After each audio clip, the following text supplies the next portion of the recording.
Hər kəsə salam. Bugünkü buraxılışımızın qonağı Azərbaycan Respublikasının tanınmış hüquqşünası Tağı müəllim Hüseynov. Tağı müəllim salam. Aleyküm salam. Necəsiz? Təşəkkür edirəm, yaxşıyam. Siz də yaxşı olasınız. Çox sağ olun. Özünüzü qısa olaraq təqdim edin. Azər Hüquq Mərkəzi MMC-nin direktoruyam, həm də təsisçisiyəm.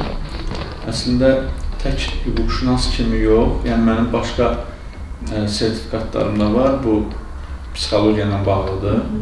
NLP üzrə masterəm, NAT üzrə masterəm, Psyche var, onun üzrə masterəm.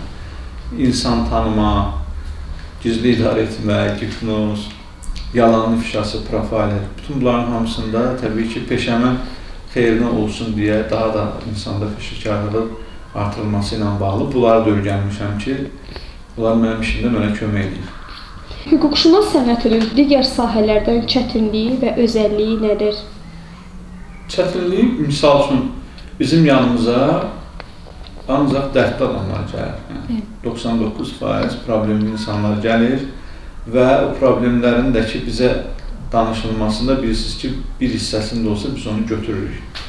Yəni, mən empati qurmasam, onlara istədiyim kimi bəlkə də kömək edə bilmərəm. Bacardığım qədər bütün mənim qəbulumda olan, mənə müraciət edən vətəndaşların dərdinə şərik olmağa çalışıram və onlarla empati qururam təbii ki. Bu da məni biraz negativdən yükləyə bilir.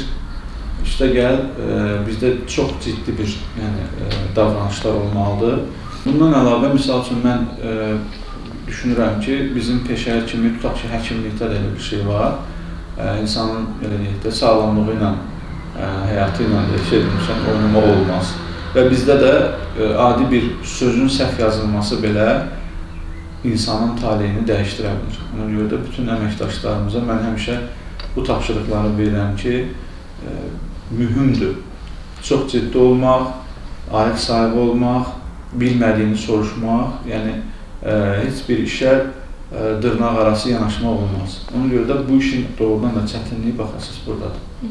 Hüquqlarını bilməyən insanların itirdikləri nələrdir? Əlbəttə ki, hüququnun bilinməməsi belə deyək, ayıb olmasa da, amma öyrənmək lazımdır, soruşmaq lazımdır və onların istər maddi, istər mənəvi, hətta fiziki cəhətdən də elə vaxt problemləri yaşana bilər ki, hüququnu bilmədiyinə görə onun yaxşılaşdırılması ilə bağlı vətəndaş heç nə edə bilməsin. Misal üçün deyirəm, bizdə tibb ödənişsizdir, bilirsiniz, dövlət xəstəxanalarında və adamın harasa bir ağrıya bilər və o pula görə, belə deyək də, həkimlə dil tapa bilməli. Bilməlidir ki, bəli, dövlət müəssisəsində bu pulsuzdur, ödənişsizdir.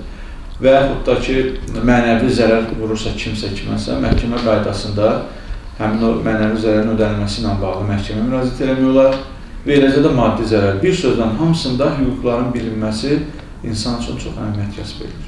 Sizə ən çox müraciət olunan hüquqi çətinliklər nələrdir? Əfsuslar olsun ki, gündəmdə olan məsələlər ailələrin boşanmasıdır, ayrılmasıdır, aliment davalarıdır, əmlak davalarıdır. Bankla da problemlər olan var, amma artıq bank problemlərini, boşanmaq problemləri təxminən bir 10 dəfə üstəliyib. Bank problemləri daha çoxdur, boşanmalar da var. Bəli, yəni təsəvvür edin ki, elə gün olmur ki, biz boşanma ilə bağlı bizə müraciətlər olmasın. Bu bizə əslində ağrılıyır, çünki mən marağımda deyiləm insanların boşanmanın və bacardığım qədər onları barışdırmağa çalışıram. Lakin görəndə ki, artıq alternativ yolu yoxdur, heç cür mümkün deyil. O halda mən hüquqi yardım məsələsində vətəndaşa kömək edirəm. Bugünkü qanunvericilikdə boşluqlar varmı?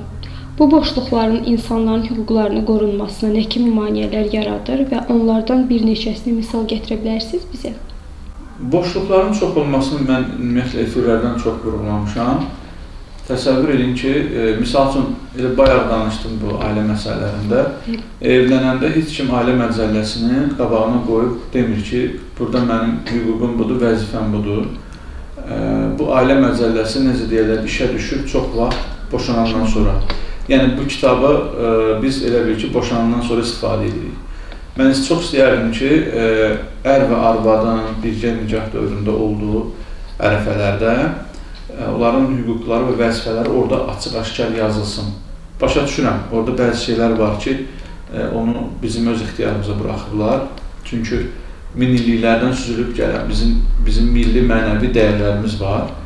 Unutmuruq ki, misal üçün, ailə dəyərləri də onun içindədir. Ola bilsin ki, düşünürlər elə hamı o dəyərlərə əməl edərək idarə edir ailəni. Amma əfsuslar olsun ki, bəzi ailələrdə o dəyərləri heçə sayıb xaricdən, belə deyək də, xarici ölkələrdən, xüsusən qərbdən götürdükləri bəzi nümunələr olur, yəni yanlış nümunələr və ondan istifadə edib ailənin dağılmasına gətirən hansısa bir əməllərə sahib olurlar, yəni əməllər törədirlər.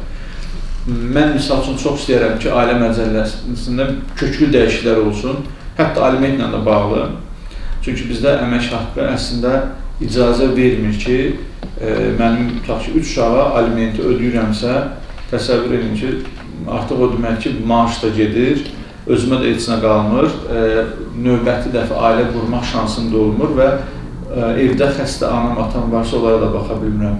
Yəni, mən məhv oluram, ancaq mənim, belə deyək də, alimentim ödənilir həmin o uşaqlara. Təbii ki, biz uşaqlarımıza baxmalıyıq, burada heç bir, belə deyək də, söhbət gedə bilməz, amma mən istəyərdim ki, balans qorunsun. Kişilər arasında belə bir söhbət gəzir ki, aliment aşağı düşsə, boşanmalar olmaz. Çünki xanımlar düşünür ki, hər uşağa 246 manat aliment alacam, misal üçün 2 uşağı alacam, misal üçün 500 manata yaxın pul və harada da işləsəm bir 600-700 manat da oradan alacam, normal pulumu qazanıramsa, mən deyirəm belə, sizdə belə bir şeylər olur. İnanırsınız, burada gülüş var, amma kinayəlidir, burada belə deyək də, qara yumurdur əslində, biz çox, ona görə də əfsuslar olsun ki, bundan əziyyət çəkirik. Bizim cəmaatımız, bizim vətəndaşlarımız əziyyət çəkir. Ümumiyyətlə, istəyərdim Milli Məclis bununla bağlı hansısa bir qərarla dəyişikliklər eləsin ki, yazıqdır bu ailələrdə bu formada boşanmaların artmasını dayandırmaq lazımdır. Hüquqşünas olmaq istəyənlər nəyə diqqət etməlidirlər? Əslində, hüquqşünas olmaq mənə görə elə özü də bir şərəfli peşədir və onun məsuliyyətini daşıya bilən insan hüquqşünas olsa yaxşıdır. Çünki qeyri-ciddi insanların hüquqşünas olması faciəyə gətirib çıxarda bilər. Birinci, ciddi olmalılar. İkinci, yaxşı analitik beyni olmalıdır. Çünki nəzəriyyəni oxumaqla və yaxud da ki, orada yazılan məcəllələrdəki maddələri oxumaqla onu necə tətbiq edəcəm ayrı bir şeydir. Yəni, bunlar başqa bir şeylərdir. Çünki orada artıq onu tövsif eləmək lazımdır, maddəni, həmin o işə. Belə və aratorluğu da bacarmalıdır. Bu da çox önəmlidir. Əgər məhkəmələrdə xüsusən çıxış edəcəklərsə, hakimləri inandırmaq, ümumiyyətlə sözü səlist, ötkəm deməyə bacarığı olmalıdır ki, onların dediyində ifadələr, yəni bədən dili və səs tonu həmin o şeyi təsdiq eləsin dediyini. Hüquqi yardım alarkən nələrə diqqət etmək lazımdır? Mən istəyərdim ki, bizim bütün vətəndaşlar hüquqi yardım alanda qarşısındakının nə dərəcədə peşəkar olmasına birinci diqqət yetirsinlər və bu biraz belə deyək də, bəlkə də insanların ağlından gəlməyən bir şeydir, amma olur elə şeylər və vicdani keyfiyyətlər də lazımdır. Bəzən görürsünüz, mən eşidirəm oradan-buradan ki, hansısa bir vəkil iki tərəflə belə deyək, razılaşdı, bundan belə razılaşıb, qarşı tərəflə də razılaşıb və belə deyək də, bunun işini bada verir. Belə şeylər də olur, çox əfsuslar olsun, yəni yaraşmayan bir şeylərdir. Yəni, nəinki vəkilliyə, kişiliyə yaraşmayan bir şeydir o. Eləcə də xanımlığa da yaraşmaz, amma əfsuslar olsun ki, belə hallar eşitmişik ki, olub. Bən buna da, yəni bir peşəkarlığa, bir də insanın, həmin adamın vicdani keyfiyyətlərinə də qoyu fikir versinlər. Başa düşürəm, ola bilsin, tanımadığı insan ola bilər, dildizlə allana bilər, hamı pafoslu danışa bilər, amma yenə də ehtiyatlı olsunlar.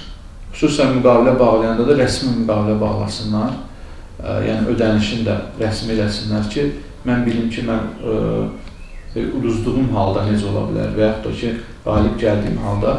Düzdür, qanunvericilikdə, misal üçün, vəkil xidməti ilə bağlı bunun geri qaytarılması nəzərdə tutulmur əslində, elə bir şey yoxdur.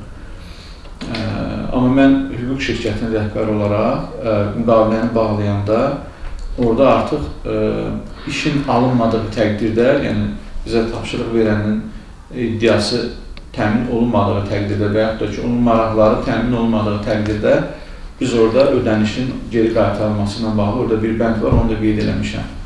Yəni bizim o müəyyən xərclərimiz çox qısa, kiçik bir xərclər çıxılmaq şərti ilə biz pulu qaytarırıq. Bu da mənim vicdanımın rahat olması üçün önəm kəsb eləyir. Mən istəyirəm ki, heç kimin məndə haqqı qalmasın, ən azından. Reklam sayəsində tanınan dırnaqçı hüquqşünaslarımızı necə tanıyaq? Baxın, əgər siz kifayət qədər təcrübəli deyilsinizsə, yanınızda təcrübəli bir insanla gedib o hüquqşünasla danışsanız daha yaxşıdır.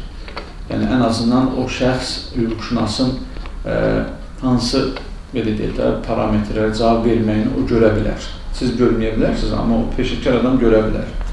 Və yaxşı olar ki, soruşturasınız həm də.